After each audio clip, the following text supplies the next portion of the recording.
Now on the desk is the New South Wales Labor spokesperson for TAFE and Skills, Jihad Dib. Thanks for joining us again, Jihad. Pleasure, Chris. Great to see you again. Keen to follow up on this story that you've brought to everyone's attention today. Another one of these examples where governments just fork out so much money to consultants. In this case, it's in the TAFE area in New South Wales, and the Berejiklian government spending over $6 million on consultants. What on earth is so brilliant that these consultants can deliver? Well, that's the question, isn't it? You know, $6.4 million on a range of things. The classic for me is the $340,000 just on a culture survey. I could tell you, I don't need $343,000 to tell you, mate. I've been speaking to all the TAFE teachers, TAFE students, people trying to work with TAFE. They tell you that the culture is not good at the moment. Morale is low. They've got a feeling that the government's trying to do away with TAFE. Things like a bit of navel gazing, like a bit of, tell us about what's the purpose of TAFE, what's the direction of TAFE. I can understand a little bit of consultancy, but $6.4 million, and we've teed that into, I mean, only last week 200 people found out that they were going to be terminated on the 20th of December. So you've got these jobs families going from the TAFE sector, while $6 million is spent on consultants. Yeah, just before Christmas, so these families are going to be affected, and it's been told they're backroom, you know, these are back office people. They're not back office people, they're critical. How do you think they'd be feeling? $6.4 million on consultants, and they're basically punted from a job. Yeah, well, I'll get into the specifics of TAFE and skills training in a moment, but in general terms, this is a real cancer across all governments, Labor, Liberal, state, federal, right? They spend a lot of money on consultants. Now, as you say, now and then, you know, you need some specific expertise. But do you think that the problem here is the public sector often just looking to buck pass or cover their butts? They get external advice rather than just make decisions themselves? I think that's a real worry. I reckon you've hit the nail on the head there, Chris. And I think part of it is also when you do away, like you've got your own departments, and in your departments you've got people there with university degrees and people who have studied a whole range of things at universities. You would think that part of their role is to actually do the analysis, to come up with the ideas.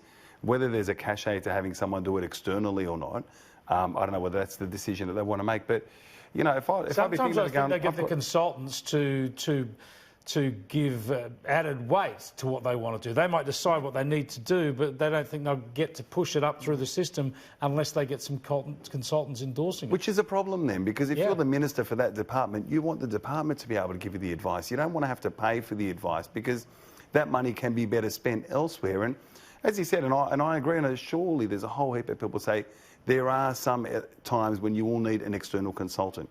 But really, in terms of like TAFE culture, well, you've got a whole department there that can tell you what's going on. I just can't fathom it. I can't fathom why you would spend that much money. And you're right, that happens across different government agencies. It seems that the gravy train to be on is to be the consultant, and certainly it's not a bad gig if you can get it. Indeed. Now, in this specific instance, you talked about jobs going from the TAFE sector, but $6 million. What, in rough terms, how many apprenticeships would that fund? How many traineeships could be funded with that kind of money? Well, you're talking about, you know, your traineeships can cost you, say, up to $10,000, depending on the different ones that they are. You know, my mathematics is not 100% right, but you'd be talking well in excess of thousands of apprenticeships. But you certainly be able to offer them. The concern that we've got in TAFE, particularly in New South Wales, is that we've got a massive skills shortage across the country. Well, this is what I want to ask you about generally in New South Wales and across the country. There's a lot. I think this is a bit of a sleeper issue in this country, especially if eventually we do get the economic growth we're after, because you still have plenty of unemployed people, yet so many employers have told me that they have real skill shortages in this country. Well, the Business Chamber just did a survey recently, you know, an employment opportunity. I think about 80-odd thousand positions they can't fill. You know, the 457 visa, we're using that because we don't have the skills here. Yet at the same time, I look at some youth unemployment, I look at regional unemployment, I look at this idea that, you know, the Treasurer recently said that, you know, those who are, say, close to 60 have to retrain. Well, you've got to provide them the training opportunities. You can't just simply say, there's a boom coming, but we're not going to prepare for it. You've got to prepare in advance. To give you a really good example, and this is the one that I find ridiculous. I mean, some of the things on the 457 skills shortage are automotive. Don't tell me there aren't a whole heap of people who don't want to become mechanics. The other one is plasterers. Now, we've got this building boom that's going on across the country.